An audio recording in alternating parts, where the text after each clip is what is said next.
Hello students, आज इस video में हम डिस्कस करेंगे calculation of number of atoms और particles in a unit cell, और कई बार हम इसको रैंक ऑफ यूनिट सेल भी बोलते हैं। तो रैंक ऑफ यूनिट सेल क्या इंडिकेट करता है? Rank of unit cell indicate the number of atoms और particles present in a unit cell. तो जितने नंबर ऑफ़ एटम्स प्रेजेंट होंगे किसी भी यूनिट सेल में, या जितने पार्टिकल्स प्रेजेंट होंगे किसी भी यूनिट सेल में, वो रिप्रेजेंट करेगी उस यूनिट सेल की रैंक को। तो आज हम इस वीडियो में कैलकुलेट करेंगे number of atoms present in different types of unit cell. तो सबसे पहले हम लेंगे एग्जांपल सिंपल यूनिट सेल का। तो जो सिंपल यूनिट सेल होती है उसमें पार्टिकल्स प्रेजेंट होते हैं केवल उसके कॉर्नर्स पर। So in simple unit cell the particles और atoms are present only at its corners. और कॉर्नर कितने होंगे? उस यूनिट सेल के 8 कॉर्नर्स होंगे। और जो एटम किसी यूनिट सेल के कॉर्नर पर प्रेजेंट है, that atom is shared by 8 unit cells. तो 8 यूनिट सेल्स उस पार्टिकल को शेयर कर रही होती हैं। तो किस तरह से हम कैलकुलेट करेंगे नंबर ऑफ पार्टिकल्स और atoms present in a unit cell? तो जो भी एटम कॉर्नर पर प्रेजेंट होगा उस वन एटम का क्या कंट्रीब्यूशन होगा उस यूनिट सेल के लिए? तो contribution of corner particle to a unit cell क्या रहेगा? वन पार्टिकल प्रेजेंट है which is shared by 8 unit cell. तो कंट्रीब्यूशन कितना होगा उस एक यूनिट सेल के लिए उस कॉर्नर पार्टिकल का? 1/8। तो टोटल कॉर्नर्स कितने हैं उस यूनिट सेल के? 8 कॉर्नर्स हैं। और किस तरह से हम कैलकुलेट करेंगे total number of atoms present in a simple unit cell? So number of particles और atoms in a simple unit cell is equal to contribution of one corner particle to a unit cell multiplied by number of corners। तो contribution कितना है उस single particle का जो corner पर present है? 1/8। और कॉर्नर कितने हैं उस यूनिट सेल के? 8। तो एक पार्टिकल प्रेजेंट होगा उस सिंपल यूनिट सेल में। So there is only one atom or particle present in simple unit cell. तो इस तरह से हम किसी भी यूनिट सेल के number of atoms or number of particles को कैलकुलेट कर सकते हैं। तो सिंपल यूनिट सेल के लिए क्या रैंक हमें मिलती है? For simple unit cell the rank is equal to 1। तो 1 रैंक रहेगी उस सिंपल यूनिट सेल के लिए। अब हम कैलकुलेट करेंगे नंबर ऑफ एटम्स और particles present in face centred unit cell. तो कहाँ कहाँ पार्टिकल्स प्रेजेंट होंगे उस फेस सेंटर्ड यूनिट सेल में? At all corners. और कॉर्नर कितने हैं उसके? 8 हैं। And also present at all face centres. और फेस सेंटर्स कितने होंगे? 6 होंगे। और जो पार्टिकल उस यूनिट सेल के कॉर्नर पर प्रेजेंट है उसका क्या कंट्रीब्यूशन होगा? उसका होगा contribution to that unit cell is 1/8। And the particle which is present at face centre is shared by 2 unit cells. तो 2 यूनिट सेल्स उस फेस सेंटर पार्टिकल को शेयर कर रही है। सो जो कंट्रीब्यूशन रहेगा उस फेस सेंटर पार्टिकल का टू 1 यूनिट सेल, वो क्या रहेगा? पार्टिकल 1 है नंबर ऑफ यूनिट सेल्स कितनी शेयर कर रही हैं उस सिंगल पार्टिकल को, 2। तो फेस सेंटर पार्टिकल का किसी भी यूनिट सेल के लिए क्या कंट्रीब्यूशन रहेगा, 1/2। तो किस तरह से हम कैलकुलेट करेंगे total number of particles in face centred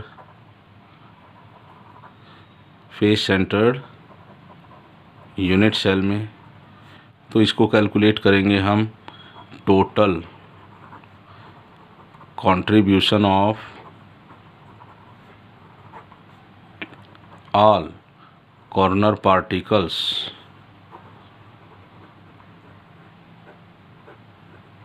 to a unit cell, और इसमें हम ऐड करेंगे उन फेस सेंटर पार्टिकल्स का टोटल कंट्रीब्यूशन उस यूनिट सेल के लिए क्या रहेगा। तो हम ऐड करेंगे total contribution of all face centred particles to a unit cell. तो जो कॉर्नर पर पार्टिकल प्रेजेंट होगा उसका कंट्रीब्यूशन होता है उस यूनिट सेल के लिए 8, और टोटल कॉर्नर कितने होंगे, 8 होंगे, और टोटल फेस सेंटर्स कितने होंगे, 6 होंगे, और उस फेस सेंटर पार्टिकल का उस यूनिट सेल के लिए क्या कंट्रीब्यूशन होगा, 1/2।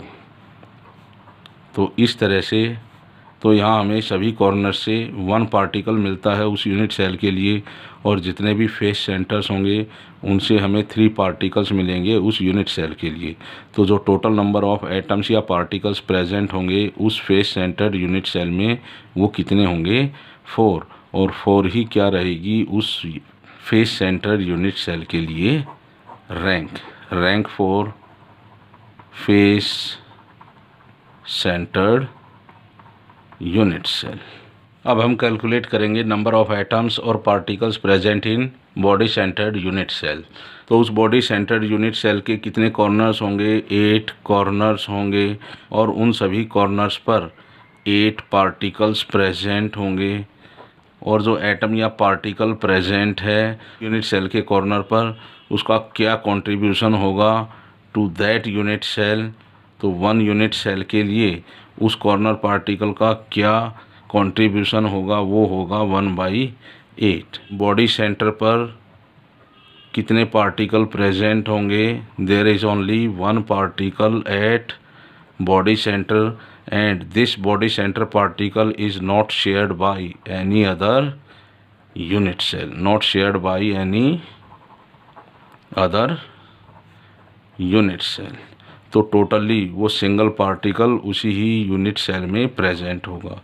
तो किस तरह से कैलकुलेट करेंगे total number of particles in body centred unit cell के लिए। तो total contribution of all particles present at corner to unit cell, और इसमें हम ऐड करेंगे total contribution of body centre particle to unit cell. तो total contribution किस तरह से कैलकुलेट करेंगे, उन सभी कॉर्नर पार्टिकल्स के लिए 1/8 उस एक पार्टिकल का कंट्रीब्यूशन होगा उस एक यूनिट सेल के लिए, और टोटल कॉर्नर कितने होंगे, 8 होंगे, और उस बॉडी सेंटर पर एक पार्टिकल प्रेजेंट है और वो उसी सिंगल यूनिट सेल में प्रेजेंट है।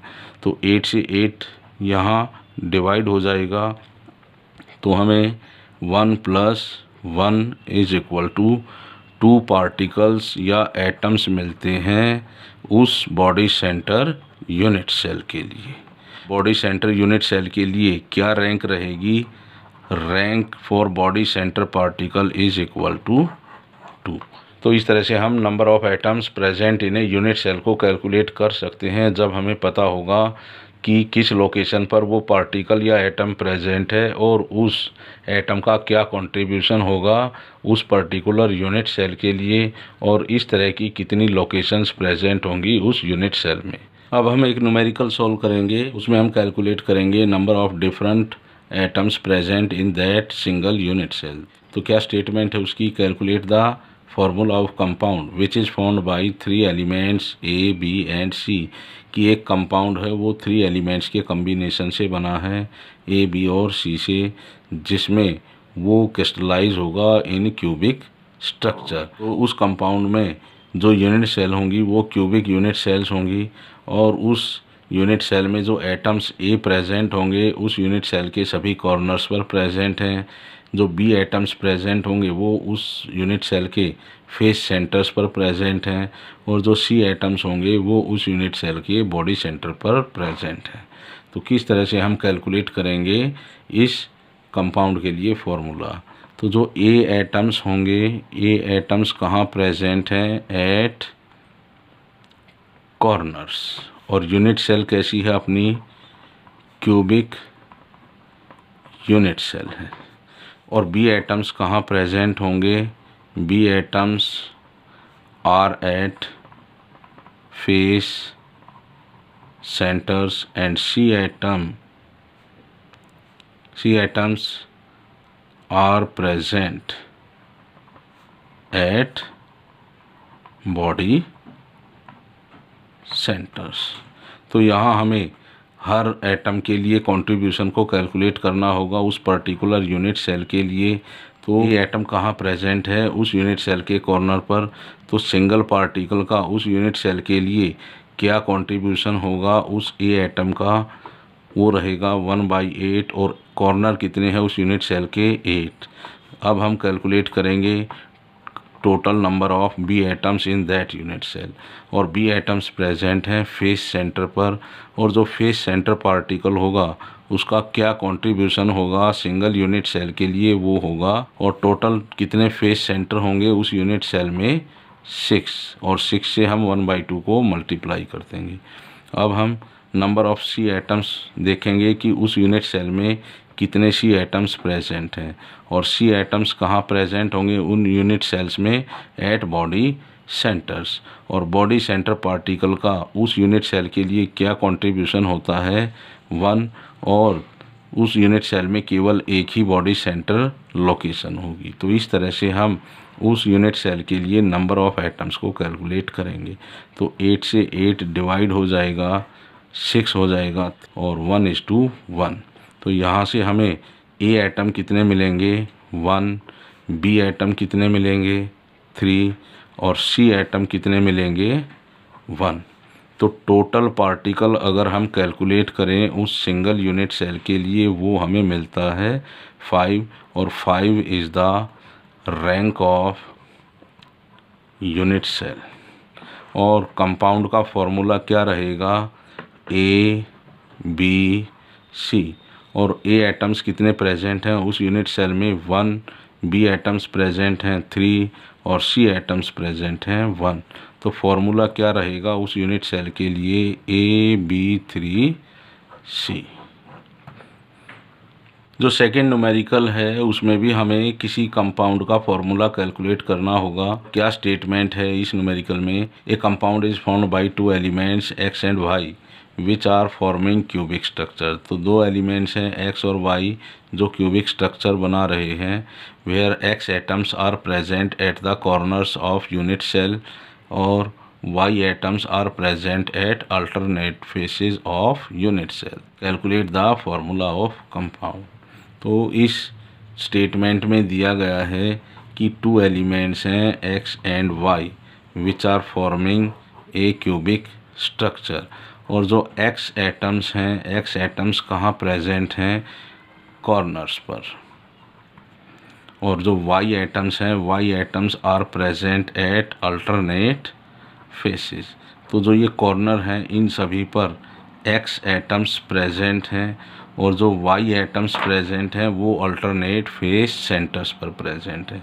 एक्स एटम्स हैं वो सभी यहाँ कॉर्नर्स पर प्रेजेंट हैं और जो वाई एटम्स प्रेजेंट है वो कहाँ प्रेजेंट हैं, the alternate face centres of this unit cell. तो हम इसके लिए किसी भी फेस सेंटर को चूज़ कर लेंगे। मान लेते हैं हमने इस फेस सेंटर को चूज़ कर लिया है और यहाँ पर वो वाई एटम प्रेजेंट है। तो अल्टरनेट फेस क्या होगा, तो फर्स्ट फेस ये है, तो नेक्स्ट फेस ये होगा, उससे नेक्स्ट फेस होगा ये, जहाँ पर वो वाई एटम प्रेजेंट है। तो अगर हम यहाँ से भी देखें तो नेक्स्ट फेस ये रहेगा और उससे नेक्स्ट रहेगा ये, और अगर हम यहाँ से देखें इससे नेक्स्ट फेस ये फ्रंट फेस होगा और नेक्स्ट फेस क्या होगा, ये बॉटम फेस होगा। तो Y atoms are present at two opposite faces. So Y atoms कहाँ प्रेजेंट है, Y atoms are at two opposite face centres of unit cell. तो हमें केवल दो ही वाई एटम उस यूनिट सेल में मिलेंगे, वो भी अपोजिट फेसेस पर। तो अब हम कैलकुलेट करेंगे number of X and Y atoms present in this unit cell.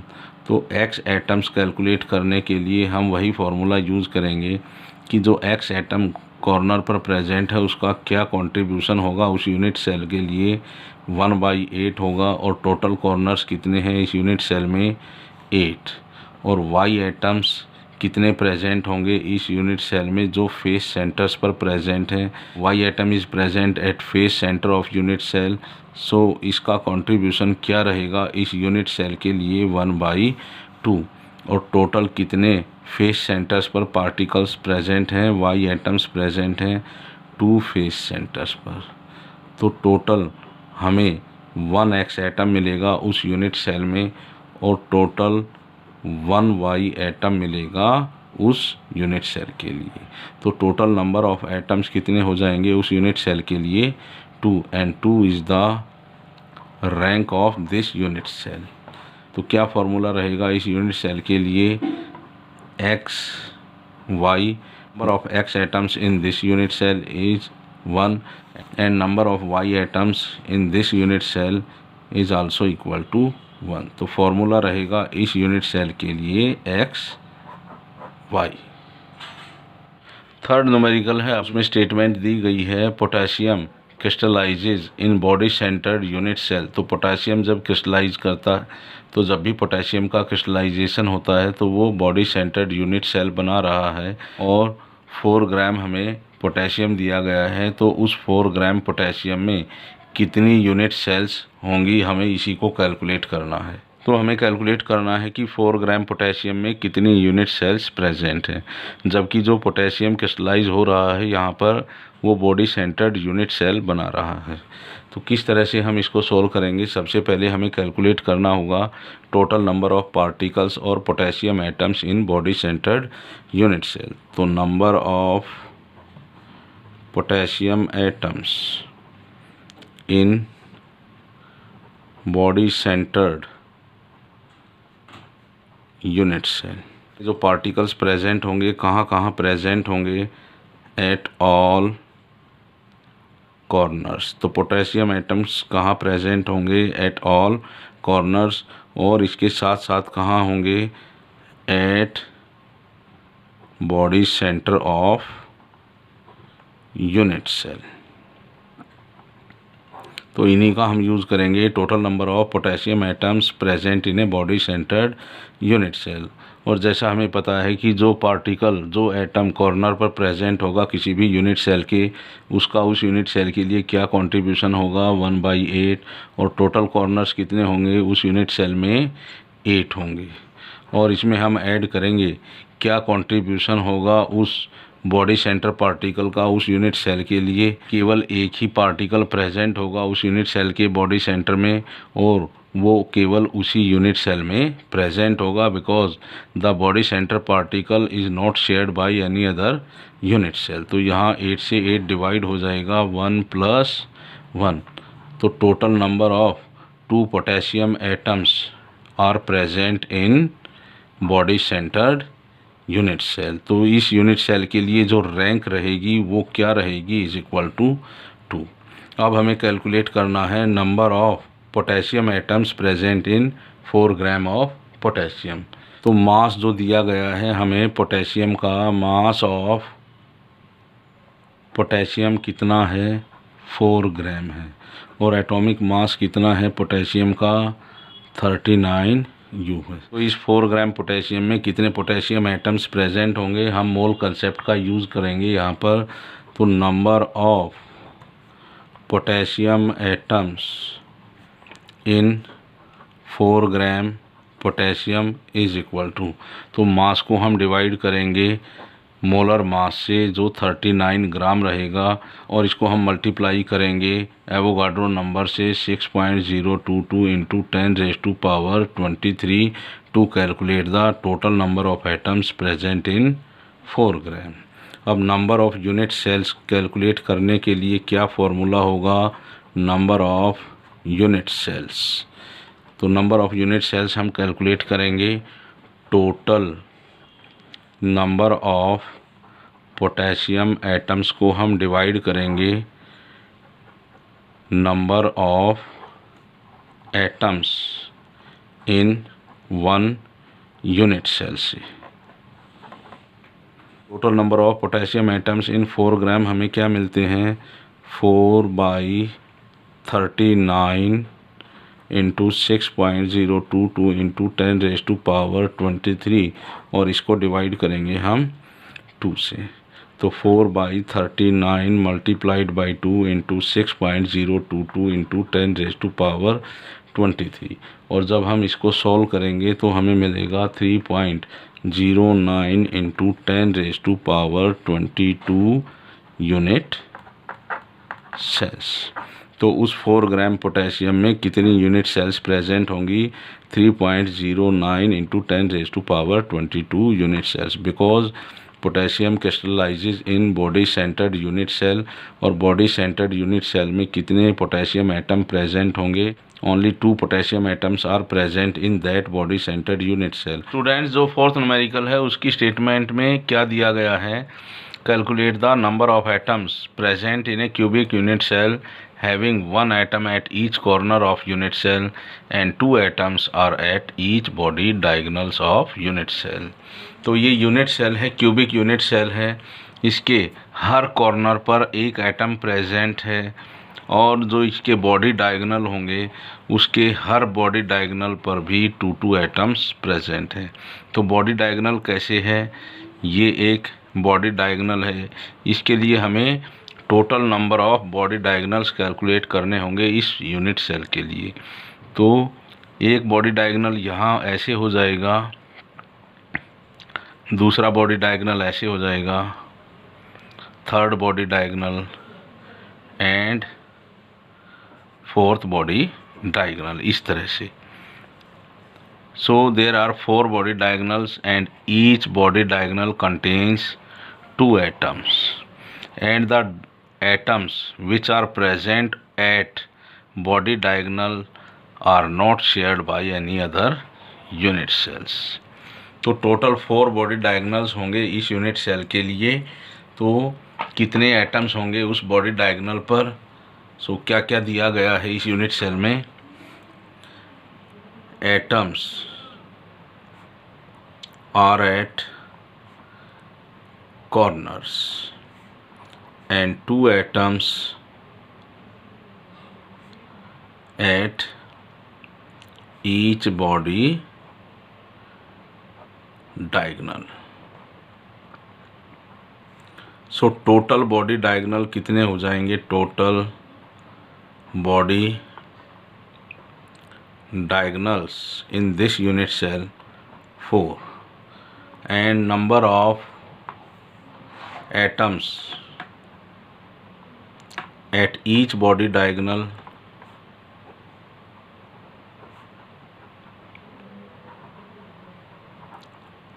are equal to 2, and those atoms which are present at body diagonals are not shared by any other unit cell, are not shared by any other unit cell।